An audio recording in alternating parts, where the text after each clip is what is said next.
So ल यो चाहिँ हाम्रो किन चाहिँ त्यही भएर हामीले भगवद्गीताहरू वितरण गर्छौँ त भन्दाखेरि भगवद्गीता यस कारण वितरण गर्छौँ कि जब पनि हामीले भगवानलाई बाँड्छौँ नि अरूलाई, जब हामीले केही कुरा बाँड्छौँ नि त्यही कुरा पाउँछौँ। अर्थात् when you distribute krishna you get krishna।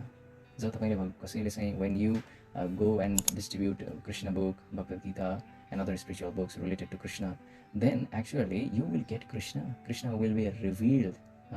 So Krishna चाहिँ तपाईँको हृदयमा प्रकट हुनुहुन्छ, हृदय प्रकाशित हो। सो त्यही भएर चाहिँ हामीले यो कुरा सदैव बुझ्नुपर्छ कि हामीले भगवद्गीतालाई अध्ययन गरेर अरूलाई पनि वितरण गर्नुपर्छ। Actually, we live in a generation where the technology is wireless. We are living in a generation where technology is wireless. Cooking is fireless, food is fatless, sweet sugarless, friendship baseless, youth jobless, politics shameless, and relationship loveless, society godless, and hence life is meaningless. So this is the situation.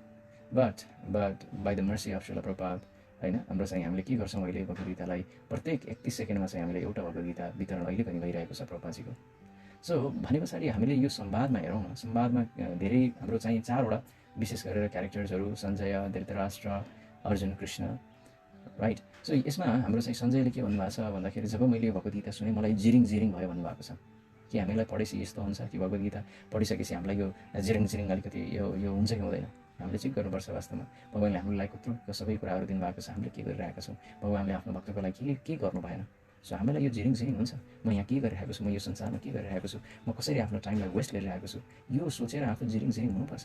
र यदि भइएको छैन भने वास्तवमा हामीले भगवद्गीतालाई बुझेकै छैनौँ।